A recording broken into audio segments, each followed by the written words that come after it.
Hi, good morning. ഇന്നത്തെ pre market റിപ്പോർട്ടിലേക്ക് നമുക്ക് കിടക്കാം. അപ്പോൾ ഫസ്റ്റ് ഓഫ് ഓൾ അതിൽ പറയാനുള്ളതെന്ന് പറഞ്ഞു കഴിഞ്ഞാൽ ചൈന ചൈനയുമായിട്ടുള്ള ഒരു ടാരിഫിലൊരു പോസ് വന്നിട്ടുണ്ട്.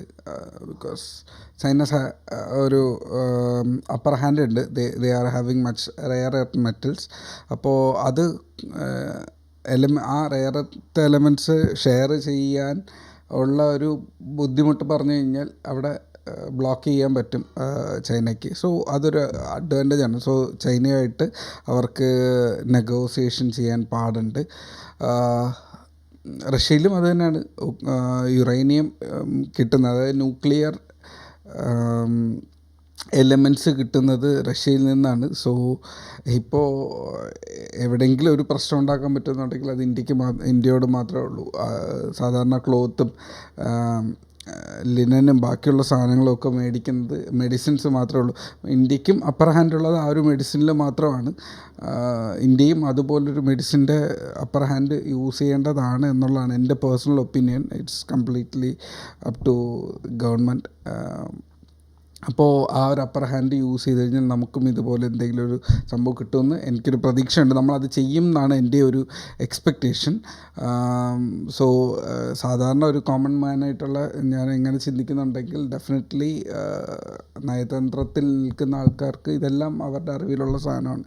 So they will be thinking about that only. Okay, അടുത്ത ചർച്ചകളിൽ അതങ്ങനെ വരട്ടെ. ഹോപ്പ് ആ നെഗോസിയേഷൻ വർക്കാവും എന്നാണ് എൻ്റെ ഒരു വിശ്വാസം. അപ്പോൾ ക്വാർട്ടർലി ഇപ്പോൾ ഓൾമോസ്റ്റ് അടുത്ത കാര്യത്തിലേക്ക് പോയാൽ നമ്മുടെ മാർക്കറ്റിൽ ഒരുപാട് ക്വാർട്ടർലി റിസൾട്ട്സ് വന്നു. അതൊന്നും അത്ര അടിപൊളിയല്ലായിരുന്നു. അടിപൊളിയായിട്ടുള്ള ഒന്നോ രണ്ടോ ഒക്കെ ആണെങ്കിലും അത് വന്നതിന് ശേഷം മാർക്കറ്റിൻ്റെ നെഗറ്റിവിറ്റി കാരണം വലുതായിട്ട് അത് ഇമ്പാക്റ്റ് കൊടുക്കാണ്ട് പോയി. ഹിന്ദുസ്ഥാൻ യൂണിലിവർ ഉണ്ടായിരുന്നു, ഒന്ന് രണ്ട് സ്റ്റോക്സ് ഉണ്ട്. SBIയുടെ അത് വലിയ കുഴപ്പമില്ലാണ്ട് വന്നിട്ടുണ്ട്. പക്ഷേ കാര്യമായിട്ടുള്ളൊരു മൊമെൻറ്റം ഉണ്ടോ എന്ന് ചോദിച്ചു കഴിഞ്ഞാൽ വലിയ മൊമെൻറ്റം അവിടെ കാണിക്കുന്നില്ല. സോ മാർക്കറ്റ് പതുക്കെ കയറി വരുന്നതേ ഉള്ളൂ. അപ്പോൾ ഇതൊക്കെ സൂക്ഷിച്ച് വച്ചിരിക്കും. ഈ ഒരു നമുക്ക് വാല്യൂ ആകാതെ വന്ന കാര്യങ്ങൾ അടുത്ത ഒരു അപ്പർ മൂവിലേക്ക് വരുമ്പോഴേക്കും അത് നമ്മുടെ ചാർട്ടിൽ കാണാനുള്ള സാധ്യത വളരെ കൂടുതലാണ്. നമുക്ക് അത് നോക്കാം വരുന്ന സമയത്ത്. അതായത് പോസിറ്റീവ് ആകുമ്പോഴേ ഈ പോസിറ്റീവ് ഡേറ്റാസ് എല്ലാം കറക്റ്റായിട്ട് മാർക്കറ്റിൽ വന്ന് ഇംപ്ലിമെൻ്റ് ആകത്തുള്ളൂ. മാർക്കറ്റ് നെഗറ്റീവ് ആയിരുന്നപ്പോൾ പോസിറ്റീവ് ഡേറ്റ വന്നു, മീഡിയം പോസിറ്റീവ് ഡേറ്റ ആയിരുന്നു. അപ്പോൾ ഒരു ടേൺ അറൗണ്ട് ചെയ്യാൻ കുറച്ച് സമയം എടുത്തു. പക്ഷേ ടേൺ അറൗണ്ട് ആവുന്നതായിട്ട് കാണിക്കുന്നത് നമുക്ക് ചാർട്ടിലേക്ക് കിടക്കാം. ഇപ്പോൾ ഞാൻ എടുത്തിരിക്കുന്നത് നിഫ്റ്റിയുടെ ചാർട്ടാണ്. നിഫ്റ്റിയുടെ ചാർട്ട് നോക്കിയാൽ 15 മിനിറ്റിൽ ഇതൊരു ഫോളിംഗ് വെഡ്ജാണെന്ന് ഞാൻ നേരത്തെ പറഞ്ഞിട്ടുണ്ടായിരുന്നു അല്ലേ. അപ്പോൾ ഫോളിംഗ് വെഡ്ജിൽ നിന്ന് നിങ്ങൾ കണ്ടാലറിയാം, ഇതാണ് ഇതിൻ്റെ ഏറ്റവും അവസാനം നമ്മൾ ഇവിടെയെങ്കിലും തട്ടി നിൽക്കണം എന്ന് പറഞ്ഞൊരു ഏരിയ ഉണ്ടായിരുന്നു. ഒരു ഡിസെൻഡിങ് ട്രയാങ്കിൾ ഇവിടെ ഉണ്ടായിരുന്നു. ഈ ഡിസെൻഡിങ് ട്രയാങ്കിൾ ബ്രേക്ക് ചെയ്ത് ഇപ്പോൾ ഒരു ഡബിൾ ബോട്ടം വെച്ചിട്ട് ലുക്ക്, ഇത് ഫസ്റ്റ് ബോട്ടം, ഇത് സെക്കൻഡ് ബോട്ടം, ഇവിടെ ഒരു ഹെഡ് ആൻഡ് ഷോൾഡറൊക്കെ ഉണ്ട്. ഞാൻ ഒരുപാട് ടെക്നിക്കലി പോകുന്നില്ല, ഇത് നിങ്ങൾക്ക് ചാർട്ട് കണ്ടാൽ മനസ്സിലാകുന്നതാണ്. ഷോർട്ടർ ടൈം ഫ്രെയിമിൽ അവിടെ ഒരു ഹെഡ് ആൻഡ് ഷോൾഡർ ഉണ്ടായിരുന്നു. ഹെഡ് ആൻഡ് ഷോൾഡർ ബ്രേക്ക് ചെയ്തപ്പോൾ അതിനകത്ത് ട്രേഡ് ഉണ്ടായിരുന്നു. നമ്മുടെ ഗ്രൂപ്പിനകത്ത് ഷെയർ ചെയ്തു. 24,500 റേഞ്ചിൽ ഒരു ട്രേഡ് ഉണ്ട്. ടാർജറ്റ് 24,600 എന്നുള്ളത് പറഞ്ഞിട്ടുണ്ടായിരുന്നു. കൃത്യമായും ഈ ഒരു ക്യാൻഡിൽ ഹൈ നോക്കിയാൽ നമുക്ക് 24,600, നിങ്ങൾക്ക് ഏറ്റവും മേളിൽ നോക്കിയാൽ അറിയാം, ഓപ്പൺ റേഞ്ചിൽ അവിടെ Hൽ 24,600 ഇപ്പോൾ ഈ കാണിക്കുന്ന സ്ക്രീനിൽ ഏറ്റവും മേളിൽ നമ്മുടെ ടാർഗറ്റ് ഹിറ്റ് ചെയ്തിട്ടുണ്ട്. So simple price action movement ആയിരുന്നു. അപ്പോൾ ഇത് വന്ന് ഈ ഒരു റെസിസ്റ്റൻസിൻ്റെ മേളിൽ നമ്മൾ ട്രേഡ് ചെയ്യാൻ തുടങ്ങിയാൽ ഇനി അടുത്ത ഒരു മൊമെൻറ്റം നമുക്ക് എക്സ്പെക്റ്റ് ചെയ്യാം. അപ്പോൾ അടുത്ത മൊമെൻറ്റം എവിടെയാണ്? ഈ ഒരു ലെവലാണ് നമുക്ക് കാണുന്നത് അല്ലേ. അപ്പോൾ അതിനിടയിൽ ഉണ്ട്, ഇല്ലെന്ന് പറയുന്നില്ല, എന്നാലും 24,800 റേഞ്ചിലേക്ക് നമുക്ക് പോകാനുള്ള സാധ്യതയുണ്ട് അല്ലേ.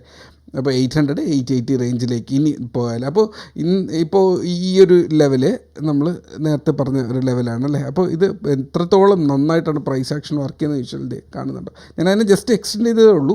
കഴിഞ്ഞ കുറച്ച് ദിവസമായിട്ട് ഞാൻ വരച്ച ഒരു ചാർട്ടാണ് അല്ലേ. അപ്പോൾ ബ്രേക്ക് ചെയ്ത് റീടെസ്റ്റ് ചെയ്ത ലെവൽ ഏതാണെന്ന് ചോദിച്ചാൽ കൃത്യമായും ആ ഒരു ഏരിയയിൽ ബൗൺസ് ചെയ്ത് മാർക്കറ്റ് നിൽപ്പുണ്ട്. എന്നാൽ ഇന്ന് മാർക്കറ്റ് ഓപ്പൺ ചെയ്യാൻ സാധ്യത ഈ ഒരു ഏരിയയിലാണ്. അപ്പോൾ ഇതിനെ എക്സ്റ്റെൻഡ് ചെയ്ത് കഴിഞ്ഞാൽ പ്രൈസ് ആക്ഷൻ എക്സ്ട്രീംലി ഗുഡായിട്ട് വർക്ക് ചെയ്യുന്നുണ്ട്. ഈ ഒരു ഏരിയയ്ക്ക് കൂടെ മേളിലേക്ക് പോയിക്കഴിഞ്ഞാൽ മാർക്കറ്റ്, അതായത് 600-നും 660-ൻ്റെ ഇടയിലൊരു ബഫറിങ് ഏരിയ ഉണ്ട്. ഇതിനകത്ത് വലിയ കാര്യമായിട്ടുള്ളൊരു മൊമെൻറ്റം കാണിക്കത്തില്ല. ഇതിന് ശേഷം കയറിയാൽ 660-ൻ്റെ മേളിൽ മാർക്കറ്റ് വന്നല്ലോ എന്ന് പറഞ്ഞിട്ട് പെട്ടെന്നൊരു മൊമെൻറ്റം കാണിക്കും. മുന്നേ ഈ ഒരു മൊമെൻറ്റം കാണിച്ചു, പക്ഷേ 730 ആയപ്പോൾ ഇത് സെൽ ഓഫ് ആയി. അപ്പോൾ ആ ഒരു മൊമെൻറ്റം കീപ്പപ്പ് ചെയ്യാൻ പറ്റിയില്ല. അതിനുശേഷം ഇത് ഫോളായി.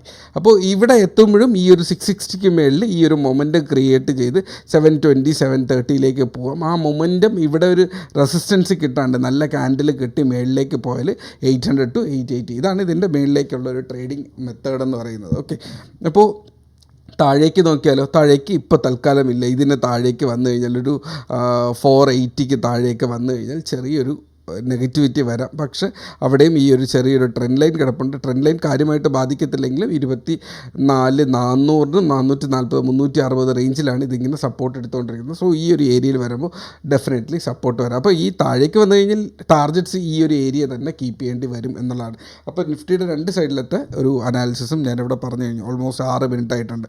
ഓക്കെ, സെൻസെക്സ് ഇന്നലെ ഞാൻ സെൻസെക്സിൽ ട്രേഡ് ചെയ്തിട്ടുണ്ടായിരുന്നു. നല്ല ട്രേഡായിരുന്നു. ഓക്കെ, അതിനുശേഷം മാർക്കറ്റ് ഇപ്പം നിൽക്കുന്നത് ഇത് മുന്നേ എപ്പോഴും ഞാൻ വരച്ചതാണ് കേട്ടോ. ഇതിനെ നമുക്ക് ഇങ്ങനെ എടുക്കാം. ഓക്കെ, കുറച്ച് അഡ്ജസ്റ്റ് ചെയ്ത് ഇതിനെ നോക്കിയാൽ ഇതൊരു ഡിസെൻഡിങ്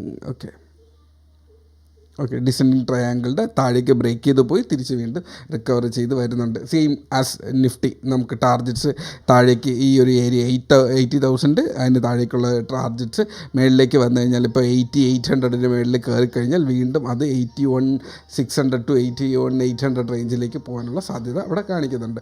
വരട്ടെ, മാർക്കറ്റ് എങ്ങനെ ബിഹേവ് ചെയ്യുന്നു എന്നുള്ളത് നോക്കിയിട്ട് നിങ്ങൾ ട്രേഡ് ചെയ്യുക. ബാങ്ക് നിഫ്റ്റി ഞാൻ ഇനി പറയുന്നില്ല, ഒരുപാട് സമയം കളയാൻ പറ്റത്തില്ല. ക്രൂഡ് ഓയിൽ, ഇന്നലെ ക്രൂഡ് ഓയിൽ അത്യാവശ്യം ഒരു മൊമെൻറ്റം കിട്ടിയിട്ടുണ്ടായിരുന്നു. മാർക്കറ്റ് 5,560 നിന്ന് മാർക്കറ്റ് ബൗൺസ് ചെയ്തു. അത് നമ്മുടെ ചാർട്ടിനകത്ത് പോയി നോക്കിയാൽ അറിയാം. ഈ ഏരിയ ഞാൻ അവിടെ ഒരു ബോക്സ് വരച്ചിട്ടുണ്ടായിരുന്നു. ആ ഒരു ബോക്സ് ബ്രേക്ക് ചെയ്ത് കഴിഞ്ഞാൽ താഴോട്ട് പോകേണ്ടതുള്ളൂ എന്ന് പറഞ്ഞിരുന്നു. അപ്പോൾ ആ ഒരു ലെവലിൽ നിന്ന് ബൗൺസ് ചെയ്തു. അതിനിടയിൽ എൻ്റെ കയ്യിലും ഒരു പൊസിഷൻ ഉണ്ടായിരുന്നു. അത് എവിടെയാണെന്നുള്ളതൊന്നും എനിക്ക് ഓർമ്മയില്ല. ആക്ച്വലി ഇവിടെ ഈ ഒരു സപ്പോർട്ട് എടുത്തപ്പോൾ വീണ്ടും ഒരു ട്രേഡ് എടുത്തു. ഇവിടെ നിന്ന് ബ്രേക്ക് ചെയ്തപ്പോൾ ഒരു ട്രേഡ് എടുത്തു. രണ്ട് ട്രേഡ് എന്ന് പറയുന്നത്, ഇത് ബ്രേക്ക് ചെയ്തപ്പോൾ ഒരു ട്രേഡ് എടുത്തു. അടുത്ത് ഇവിടെ നിന്ന് സപ്പോർട്ട് എടുത്ത് തിരിച്ച് വീണ്ടും ബൗൺസ് ചെയ്യുന്ന ഈ ഒരു ക്യാൻഡലിനുള്ളിൽ, ഈ ഒരു ഗ്രീൻ ക്യാൻഡലിനുള്ളിൽ 5,600 to 620 റേഞ്ചിലേക്ക് അത് പോയി. അപ്പോൾ പ്രോഫിറ്റ് ബുക്ക് ചെയ്ത് മാറി വീണ്ടും അത് തിരിച്ച് വീണ്ടും കൺസോൾട്ടേഷൻ. സോ ഇതിപ്പോൾ വീണ്ടും ഒരു ട്രയാങ്കിളിൻ്റെ ഉള്ളിൽ കൺസോൾട്ടേറ്റ് ചെയ്തുകൊണ്ടിരിക്കുകയാണ്. ഇന്ന് ഓപ്പൺ ചെയ്യുമ്പോൾ എവിടെ എന്നുള്ളത് നോക്കുക. ഈ ഒരു ഏരിയയ്ക്ക് മേളിലാണെങ്കിൽ എന്നുണ്ടെങ്കിൽ 5,660 മേളിലാണെങ്കിൽ നമുക്ക് മേളിലേക്കുള്ള ഡയറക്ഷനെ കുറിച്ച് ചിന്തിക്കാം. താഴേക്കാണെങ്കിൽ ഇതൊരു ഡിസെൻഡിങ് ട്രയാങ്കിളായിട്ട് വരട്ടെ, ഇതിന് താഴെ നമുക്ക് ആലോചിച്ചാൽ മതി. സോ ഇത്രയൊക്കെയാണ് മാർക്കറ്റിലെ ഇൻസ്ട്രുമെൻറ്റ്സിൻ്റെ ട്രേഡിംഗ് റേഞ്ച് എന്ന് പറയുന്നത്. സോ വേറൊന്നുമല്ല. അത്യാവശ്യം ഇന്നലെ ഒരു 5 ട്രേഡോളം, 4-5 ട്രേഡ്, 4 അത്യാവശ്യം നമുക്ക് ലാഭത്തിൽ തന്നെ ഇറങ്ങാൻ പറ്റി. ഒരു ട്രേഡ് എങ്ങാണ്ട് ചെറിയൊരു ലോസ് ബുക്ക് ചെയ്യേണ്ടി വന്നു. അതിന് കാരണം ക്വാണ്ടിറ്റി കുറവായിരുന്നു. ആ ട്രേഡ് ബ്രേക്കൗട്ട് കണ്ടിട്ട് അങ്ങോട്ട് പോകുന്നില്ല, മൊമെൻ്റ് കിട്ടാത്ത കാരണം ബൈക്കിംഗ് പ്രൈസിന് ഒരു 5-6 പോയിൻറ്റിന് താഴെ അത് ബുക്ക് ചെയ്തു എന്നുള്ളത് മാത്രമേ ഉള്ളൂ. ആ ഒരു പൊസിഷൻ മാത്രമേ ഉള്ളൂ. ഇപ്പോൾ ഓൾമോസ്റ്റ് 3 ബ്രോക്കറിനകത്താണ് നമ്മൾ ട്രേഡ് ചെയ്തുകൊണ്ടിരിക്കുന്നത്. ഞാൻ നേരത്തെ പറഞ്ഞതുപോലെ ഒരു ട്രേഡ് ജീന് ഞാനവിടെ നോക്കുന്നുണ്ട്. അത്യാവശ്യം കൊള്ളാം.